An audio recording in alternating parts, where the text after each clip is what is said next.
오늘 우리에게 주신 하나님 말씀은 지난주에 이어서 누가복음 9장 28절부터 36절입니다. 저와 함께 교독하도록 하시겠습니다. 이 말씀을 하신 후 8일쯤 되어 예수께서 베드로와 요한과 야고보를 데리고 기도하시러 산에 올라가사 기도하실 때에 용모가 변화되고 그 옷이 휘어져 광채가 나더라. 문득 두 사람이 예수와 함께 말하니 이는 모세와 엘리야라.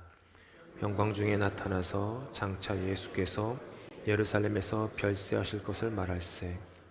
베드로와 및 함께 있는 자들이 깊이 졸다가 온전히 깨어나 예수의 영광과 및 함께 선 두 사람을 보더니 두 사람이 떠날 때에 베드로가 예수께 여짜오되 주여 우리가 여기 있는 것이 좋사오니 우리가 초막 셋을 짓되 하나는 주를 위하여 하나는 모세를 위하여 하나는 엘리야를 위하여 하사이다 하되 자기가 하는 말을 자기도 알지 못하더라. 이 말할 즈음에 구름이 와서 그들을 덮는지라. 구름 속으로 들어갈 때에 그들이 무서워하더니 구름 속에서 소리가 나서 이르되 이는 나의 아들 곧 택함을 받은 자니 너희는 그의 말을 들으라 하고 함께 있습니다. 소리가 그침에 오직 예수만 보이더라. 여자들이 잠잠하여 그 본 것을 무엇이든지 그때에는 아무에게도 이르지 아니하니라. 아멘.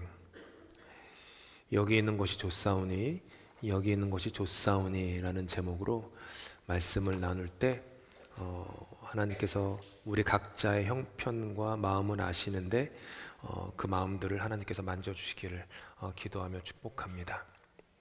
함께 찬양할까요? 밤 깊도록 동산 안에 주와 함께 있으려 하나 괴로운 세상에 할 일 많아서 날 가라며 하시나. 거기까지 합니다. 잠에서 깨어난 베드로는 빛나는 광채를 바라시는 예수님을 봅니다. 놀라운 광경이었습니다. 더 놀라운 것은 모세와 엘리야가 하늘에서 내려와 예수님과 함께 대화를 나누고 있는 장면이었습니다. 감격에 겨운 거예요. 감동받았습니다. 너무 놀라운 풍경이었습니다. 베드로는 예수님께 그래서 흥분에 겨워가지고 얘기합니다. 주님, 우리 여기다 집 지어요. 이 산에서 초막 셋을 지어요. 집 세 개를 짓자는 얘기입니다. 하나는 주님 집, 하나는 모세 집, 하나는 엘리야 집 짓고 우리 여기서 계속 살아요. 저 푸른 초원 위에 그림 같은 집을 짓고 사랑하는 님과 함께 한평생 뭐라고요? 살고 싶네. 그런 얘기예요. 은혜와 감동에 벅찬 나머지 산 위에서 그 감격의 자리, 감동의 자리, 그 짜릿한 그 자리에서 삽시다. 근데 주님께서는 생각이 다르셨어요. 방금 우리가 부른 찬송 가사처럼 딱 저 말씀을 주님이 하시는 거예요. 밤 깊도록 동산 안에 주와 함께 있으려 베드로가 했는데 주님은 뭐라고 하세요? 괴로운 세상에 할 일이 많다. 내려가라. 산을 내려가라. 산에 머물지 말아라. 이게 주님과 우리의 줄다리기입니다. 우리는 늘 머무르려고 하고 주님은 늘 우리를 가라고 하세요. 이게 주님과 우리의 줄다리기입니다. 이 줄다리기에서 지는 사람만 인생의 참맛을 경험하지 하나님을 바닥바닥 이기려고 하면 인생의 참 뜻을 찾을 수 없습니다. 빛나는 광채 가운데 예수님이 모세와 엘리야와 함께 나눈 대화의 내용이 31절에 나와 있습니다. 함께 읽겠습니다. 시작. 영광 중에 나타나서 장차 예수께서 예루살렘에서 별세하실 것을 말하세요. 아니, 모세랑 엘리야가 내려와서 그 빛나는 광채 가운데 예수님과 나누는 대화의 내용이 죽음이었습니다. 놀랍지 않습니까? 왜 죽음을 말할까? 아, 인생 참 좋다. 너무 흥분되는 일이 많구나. 기쁜 일이 너무 많구나. 뭐 이런 얘기가 아니라 너 죽어야 돼. 뭐 예수님께 너라고 하진 않았겠죠. 주님 죽으셔야 됩니다.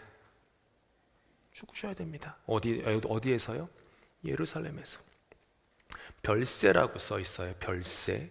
별세라고 번역된 헬라어 엑소도스가 있는데, 이 엑소도스는 나감 혹은 출발이라는 뜻이에요. 영어 성경, 오늘 영어 예배 때 우리가 묵상했을 때는 영어 성경에 보니까 departure라고 되었어요.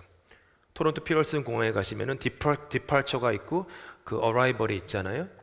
그렇죠? 그 departure 그거예요. 출발, 엑소도스, 떠남. 근데 그게 죽음이라는 뜻도 있습니다. 신기하게도 그것을 성경은 새로운 출발로 묘사하고 있습니다.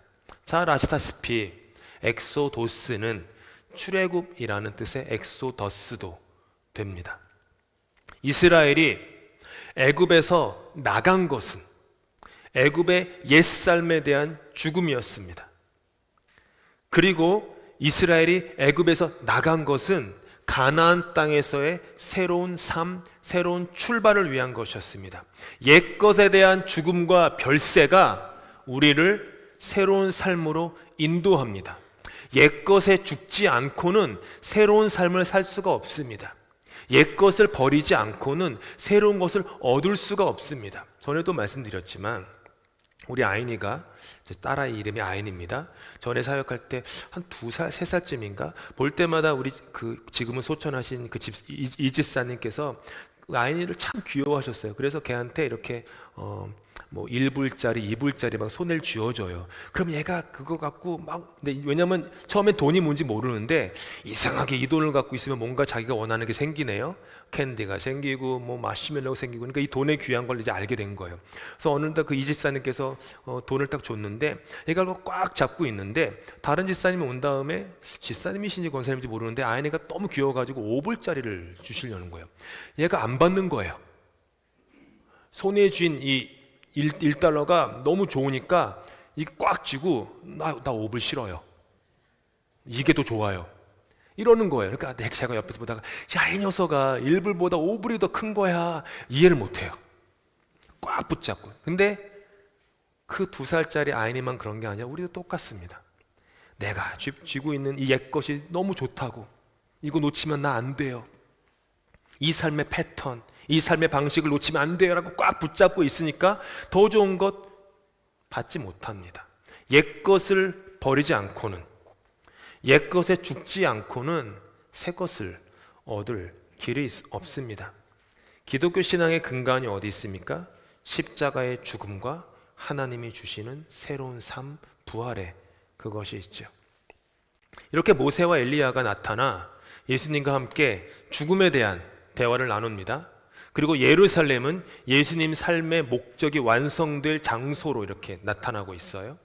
이런 상황 속에 함께 산에 올라갔던 그 3명의 그 특별한 제자들, 언제나 예수님이 특별한 일을 하실 때마다 데려갔던 3명, 베드로, 야고보, 요한. 이 사람들은 깊은 잠에 빠져 있습니다. 기도하지 못하고 잠에 골아 떨어짐으로써 자신들에게서 가장 가까운 지근거리에서 일어나고 있는, 그들이 반드시 포착했어야만 할 하나님의 계시와 인생의 진리를 놓쳐버립니다. 잠을 자면 이렇습니다. 졸면은 이런 일이 벌어져요. 지근거리에서 벌어나는 그 놀라운 일을 다 놓쳐요. 게다가 기도하지 못하고 졸았기 때문에 돌아가는 상황을 곡해합니다. 베드로가 어떻게 곡해했죠? 찬란한 영광 중에 산에서 머물러요. 이 산에서 머뭅시다. 여기가 좋사오니 하면서 현실에 안주하기를 예수님께 간청하며 도모합니다. 하나님의 찬란한 영광을 산에다가 가두어 두기를 원했던 거죠. 다른 말로 하면 이게 뭐냐 하면, 나는 죽기 싫습니다. 나는 죽지 않겠습니다. 산 내려가면은 죽음인데 죽지 않을래요. 영광 가운데, 이 좋은 경험 가운데 산 중턱에 머물겠습니다. 영광의 자리에 내 인생을 붙박이 장처럼 붙여놓고 있겠다고, 내 인생을 향한 진정한 의미와 목적 따위는 아랑곳하지 않고 살고 싶다고, 그런 얘기를 한 거예요. 그러니까 오늘 성경에 베드로가 자기가 하는 말이 무슨 말인지 모르고 얘기했다 라고 부연 설명을 하지 않습니까? 그러니까 자기가 하는 말이 뭔지도 모르고 하는 얘기예요. 그런데 베드로만 그렇습니까? 우리도 똑같습니다. 저도 똑같습니다.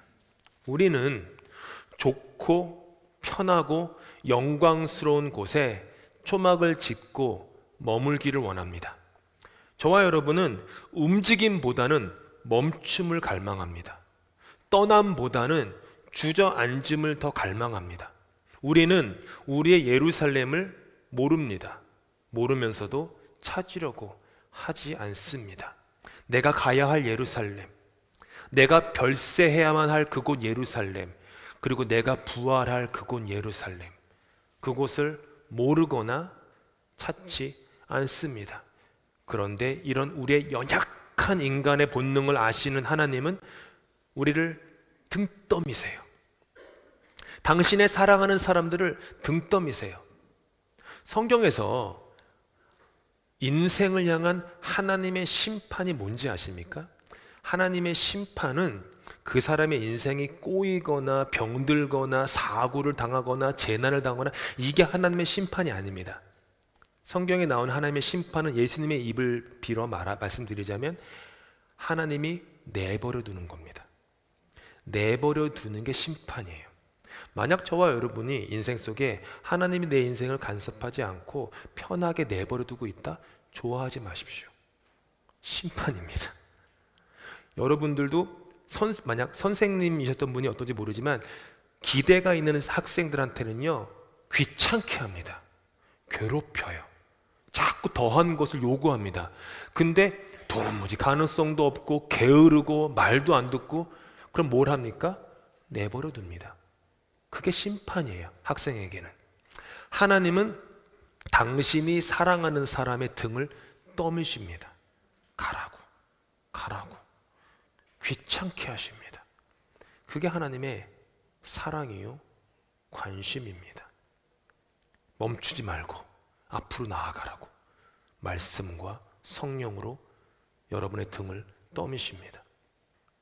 좋고 편한 곳에 초막 짓고 살지 말라고, 머물지 말라고, 움직이라고, 내려가라고, 네가 가야만 할 그 예루살렘을 찾으라고, 너의 인생이 궁극적으로 완성될 예루살렘에 다다르기 위해서 오늘도 인내하며 그 길을 걸어가라고. 이것이 그리스도인들을 향한 하나님의 부르심입니다. 목사만을 위한 부르심이 아닙니다. 예수님을 주님으로 고백하는 모든 사람들을 향한 하나님의 부르심이에요. 그리고 이 교회를 향한 부르심입니다. 해골 언덕 십자가에서 죽으신 예수님께서는 사흘 만에 다시 살아나셨습니다. 많은 사람들에게 나타나셨고 특별히 제자들과 많은 시간을 보내십니다. 그리고 떠나시기 전에 그들에게 마지막으로 이렇게 말씀하세요. 오직 성령이 너에게 임하시면 너희가 권능을 받고 예루살렘과 온 유대와 사마리아와 땅 끝까지 이르러 내 증인이 되리라. 땅 끝, 땅 끝. 이것이 제자들의 예루살렘이었습니다. 즉 그들 삶의 목적이요, 그들 삶의 사명이었습니다. 이 말씀을 제자들에게 주신 후에 예수님께서 하늘로 승천하십니다. 이때도 산 위였어요. 산 위에서 제자들에게 이 말씀을 하신 다음에 정말 놀라운 광경으로 예수님이 하늘로 올라가시는 거예요. 그래서 제자들은 하늘로 올라가는 예수님을 넋놓고 바라보는 겁니다. 당연하겠죠. 그 광경이 얼마나 황홀합니까? 예수님께서 올라가시는 승천의 모습이 너무 황홀한 거예요. 그러니까 자신들의 그 감각과 경험과 지식을 뛰어넘는 이 승천의 모습에 모든 마음을 빼앗긴 거예요. 그래가지고 넋놓고 하늘을 바라보고 있는 거예요. 그때 두고보다 못한 두 천사들이 제자들 곁에 불현듯 나타납니다. 그 다음에 그들을 혼냅니다. 혼내면서 이렇게 다그쳐요. 사도행전 1장 11절 말씀입니다. 함께 읽겠습니다. 어찌하여 서서 하늘을 쳐다보냐. 이게 지금 혼내는 말이에요. 어찌하여 이 산 꼭대기에 서서 넋놓고 하늘만 바라보고 있느냐. 거기에 너의 부르심이 있지 않다. 하늘을 바라보던 고개를 내려서 네가 살아가야 될 그 삶의 자리로 내려가라. 너가 죽어야 할 그 자리, 날마다 죽어야 할 그 자리. 산에다가 그 놀라운 광경에 초막을 지으려 하지 말고 하늘을 쳐다보던 눈길을 내려서 네가 선 자리를 바라봐라. 너의 발이 밟아야 될 그 땅, 너의 신발에 묻을 그 먼지, 네 발에 새겨질 그 굳은 쌀을 바라보며 삶을 살아라. 이 얘기를 천사들이 하는 거예요. 예수님을 우리는 길과 진리와 생명으로 믿고 고백합니다. 그것은 그분이 걸어가신 길, 그분 안에 담겨진 진리, 그분이 살아낸 생명을 우리 역시 걷고 담고 살아내고자 하는 신앙의 결단이겠죠. 예루살렘을 향하여 묵직하고도 단호하고도 거침없는 걸음을 걸으시던 예수님의 말씀을 우리는 기억합니다. 예수님께서 이렇게 말씀하세요. 오늘도 내일도 그 다음 날도 나는 내 길을 가야 하겠다. 이게 예수님만을 향한 위한 말씀이 결코 아닙니다. 우리도 매일매일 아침에 일어날 때마다 이 말을 해야 됩니다. 오늘도 내일도 그 다음 날도 나는 내가 가야만 할 길을 가겠습니다. 주님, 저에게 힘을 주십시오. 이게 우리의 기도입니다. 그리스도인들은 이 고백을 하는 사람들입니다. 이 말씀이 바울 사도의 마음에 깊게 새겨져 있었습니다. 3차 전도 여행을 바울 사도께서 하던 중에 에베소라는 곳에 갔는데 그곳에서 자신을 방해하는 많은 세력들을 만나서 어려움을 당합니다. 바울의 삶은요 계속 어려움 투성이었어요. 근데 그 어려움 가운데 극적으로 구출돼 가지고 곤경을 극복한 후에 그 삶의 역경을 통과한 거예요. 그 다음에 바울 사도에게 뭔가 깨달음이 왔습니다. 깨달음이 와서 그가 한 고백이 사도행전 19장 21절에 있습니다. 함께 읽을까요? 이런 일이 있은 후에 바울은 마케도니아와 아가야를 거쳐 예루살렘으로 가기로 마음에 작정하고 나는 거기에 갔다가 로마에도 꼭 가봐야 하겠습니다 라고 말하였다. 예수님에게는 예루살렘이, 바울에게는 로마였던 것입니다. 이 내가 가야 할 내 삶이 완성될 로마, 처음에는 몰랐습니다. 25년 걸려요. 다메섹에서 예수님을 만난 후에 우여곡절과 연단과 시련을 겪으면서 차곡차곡 쌓여서 마지막에 바울이 가지게 된 하나님의 궁극적 부르심이 로마다. 거기에 나의 마지막 피를 뿌려야겠다. 이게 온 거예요. 예수님에게는 예루살렘, 바울에게는 로마. 이렇게 바울은 3번의 전도 여행을 마친 후에 4차 전도 여행 때 그래, 로마에 가야지. 하나님이 나를 거기로 부르시는구나. 그걸 깨달아요. 그리고 작정을 합니다. 그런데 잠언에 나오는 것처럼 그런 거 있지 않습니까? 사람이 길을 계획할지라도 발걸음을 인도하시는 분은 하나님이시라고. 바울이 작정은 했는데 발걸음은 하나님이 다르게 인도하십니다. 3차 전도 여행을 마치고 예루살렘으로 갑니다. 예루살렘을 가자마자 바울이 경험한 게 뭐냐 하면은, 맞닥뜨린 게 무엇이냐 하면은 바울을 미워하는 유대인들이었습니다. 바울을 미워하는 유대인들이 바울을 붙잡습니다. 그리고 바울을 죽이려고 합니다. 다행히도 하나님의 간섭하심과 은혜로 구사일생으로 살아나서 바울의 신병이 로마 군대로 넘어갑니다. 진상을 파악하기 위해 로마 군대의 천부장, 1000명의 병사를 거느리고 있는 고급 장교죠. 천부장이 바울을 산헤드린 공회로 데려갑니다. 산헤드린 공회는 70명에서 71명의 유대 지도자들이 모인 그 대법원 같은 곳이죠. 70여 명의 공회원들이 그곳에서 바울을 향한 온갖 모함을 퍼붓습니다. 거짓말로 막 고소를 합니다.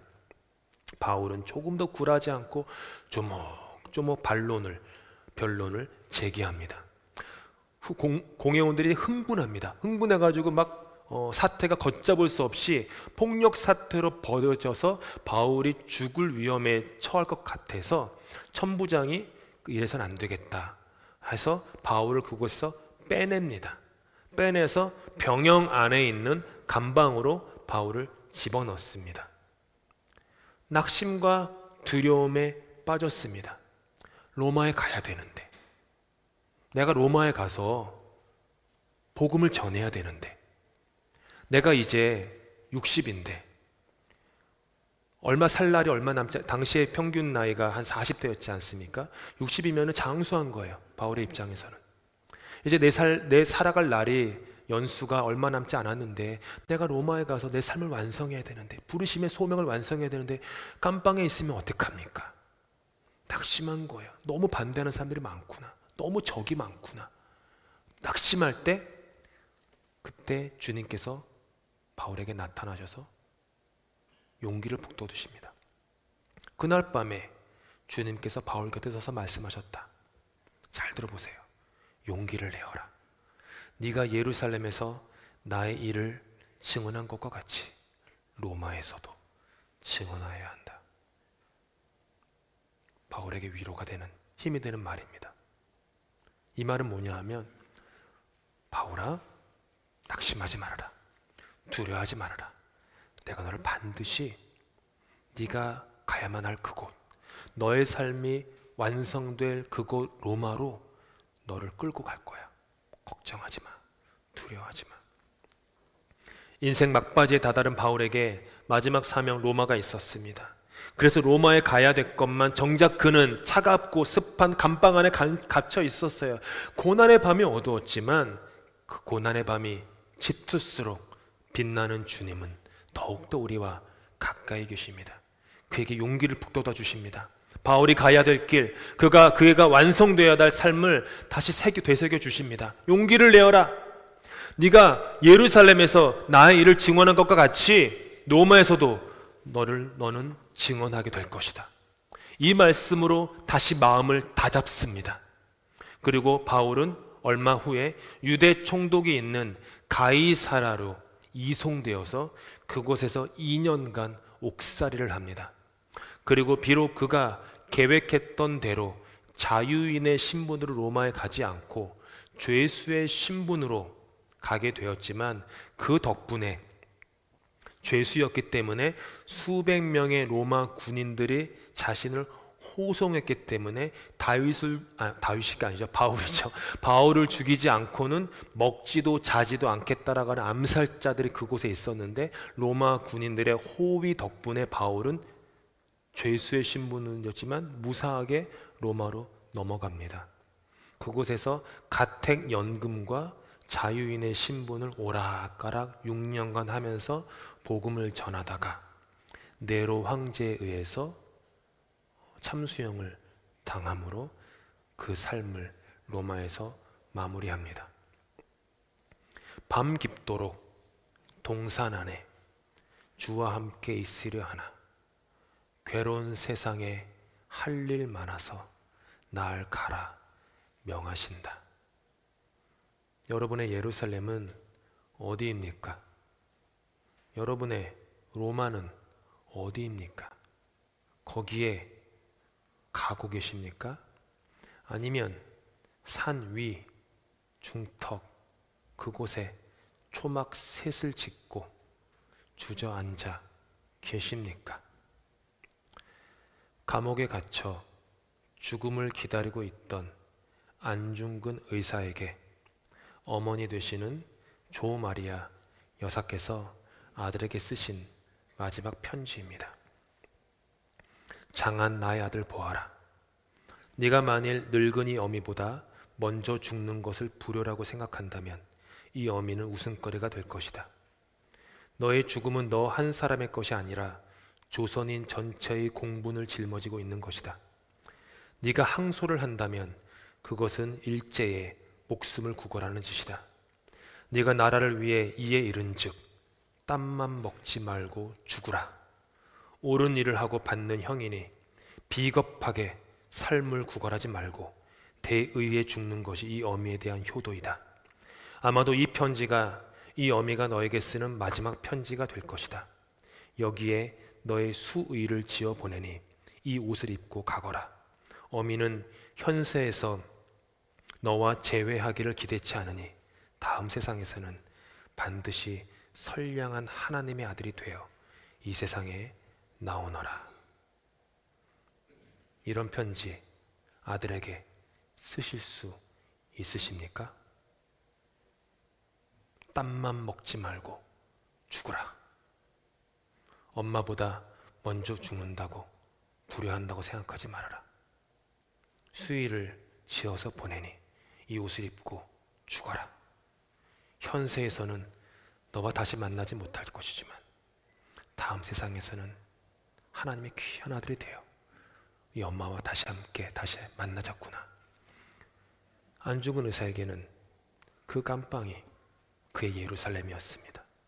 그의 로마였습니다.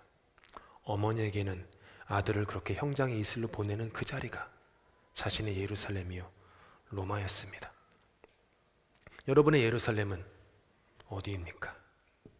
여러분의 로마는 어디입니까? 물론 안중근 의사와 같이 장엄한 길을 걸어가는 사람은 극히 드뭅니다.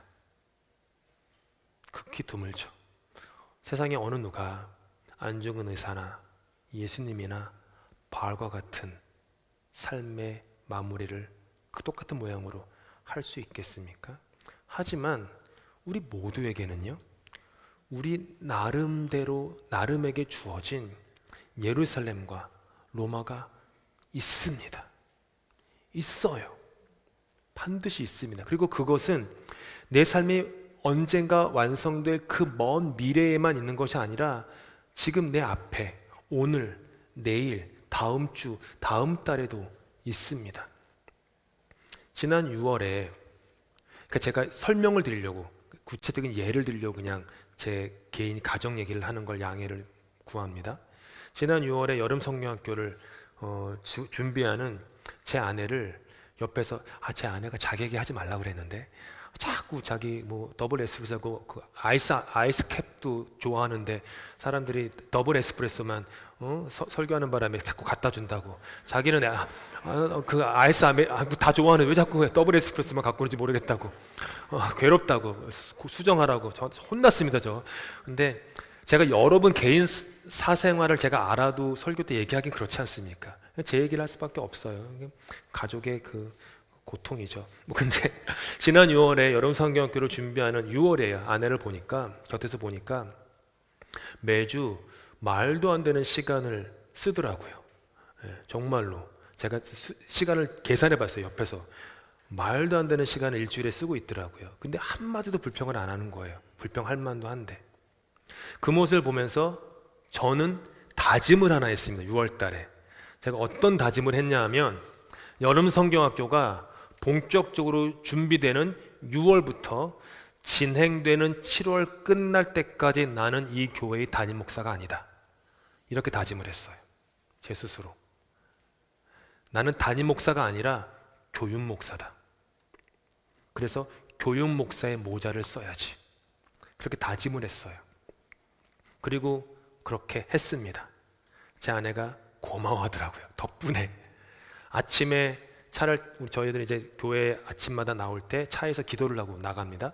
차에서 기도할 때 얘들아 잠깐 기도하자. 기도할 때 제 기도가 늘 오늘도 이렇게 캠프가 있는데 우리 마음에 여유로운 공간이 있기를 원합니다. 여유롭게 넉넉하게 이렇게 막 텐션 갖지 않고 그렇게 시간을 보낼 수 있게 해달라고. 근데 정말 그렇게 하나님께서 기도 응답을 해주셨어요. 예루살렘 여름 성경학교를 제 나름의 예루살렘으로 삼았던 겁니다. 만약 내가 담임 목사인데 지금 이거 하고 있어야 되나? 이러면은 그 일 못합니다. 내가 지금까지 여름 성경학교를 열 몇 번을 이렇게 인도했는데 지금 돼서도 또 이걸 해야 되나? 왜 우리는 뭐 교육 목사가 없어가지고 이렇게 불평하면요 못합니다. 그 사역. 나는 담임 목사 아니야.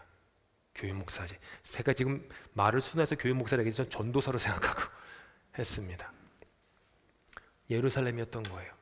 다음 주 7월 29일부터 원주민 단기 선교가 시작됩니다. 선교팀원에게 바라는 것은 선교팀원 모두가 그 자리를 자신들의 예루살렘으로, 자신들의 로마로 삼기를 바랍니다. 거기서 날마다 죽으며 예수를 증거하는 그 자리, 내가 가지고 있는 것, 자존심, 경험, 내가 가진 편한 것들 다 내려놓고 다 쓰레기로 옆에 치워두고 내가 있을 예루살렘이지, 내가 죽을 로마지, 이런 마음으로 사역을 하면 놀라운 열매가 그 자리에 맺힐 것입니다. 이렇게 우리 모두에겐 날마다의 예루살렘이 있습니다. 날마다의 로마가 있습니다. 여러분의 예루살렘은 어쩌면 지지리도 말을 안 듣는 여러분의 자녀일지도 모릅니다. 이 녀석이 나의 예루살렘이지. 어쩌면 이렇게 엄마 아빠 말을 속썩이는 말만 골라서 할까? 로마입니다. 내 남편이, 내 아내가, 내가 오늘도 죽어야 될 로마일 수도 예루살렘일 수도 있습니다. 찾아보십시오. 반드시 있습니다. 궁극적으로 다다라야 될 예루살렘 로마도 있지만 날마다 내가 별세해야만 하는 그 예루살렘 로마가 있습니다. 일상의 삶 속에서 살아내야 할 부르심의 자리죠. 그러니 사랑하는 성도 여러분, 매일매일 별세하십시오. 날마다 별세하십시오. 퍼즐과도 같은 인생 그림 밑바닥에 숨겨진 여러분의 예루살렘을 찾으십시오. 전에 사역하던 교회에서 들은 얘기인데 영어 예배 성도, 여자 성도께서 인생의 목적을 찾기 위해서 그렇게 기도를 오래 하셨어요. 그러다가 본인이 가진 깨달음이 뭐냐면은 본인의 인생의 궁극적인 목적이 이미 있었다라는 거예요. 근데 그 위에 퍼즐 조각들이 얹어져 있었대요. 퍼즐 조각들이 얹어져 있으니까 그걸 못 봤대요. 그런데 나를 포기하면서 퍼즐 조각 하나를 떼어내고, 나를 죽이면서 또 하나를 떼어내고, 하나씩 둘씩 퍼즐 조각들을 떼어내니까 늘 있었던 밑바닥에 그림이 보이더래요. 그게 제가 해석하면 그게 자기의 로마, 자기의 예루살렘 아닙니까? 날마다 죽으면 퍼즐 조각을, 내 안에 붙어있는 이 덕지덕지 붙어있는 욕심과 욕망과 자존심과 고집과 이런 것들을 하나하나 떼어내면 언제나 있었던, 그 자리에 있었던 나의 예루살렘, 나의 로마가 보여질 것입니다. 그 길을 걸어가십시오. 그 일생을 살아내십시오. 여기 있는 것이 좋사오니 라며 황홀한 산 중턱에 머물지 마십시오. 여러분의 손과 발에 먼지를 묻힐 곳은 산 위가 아니라 산 아래에 있습니다. 교회도 마찬가지입니다. 교회에만 머물지 마시고 교회 바깥에서 피를 뿌리십시오. 땀을 흘리십시오. 이 안에서 교회가 너무 좋아, 이곳에 있으면 너무 황홀하고 막 주님 여기가 너무 좋사오니 이 교회 안에다가 내가 집을 짓고 행복해요.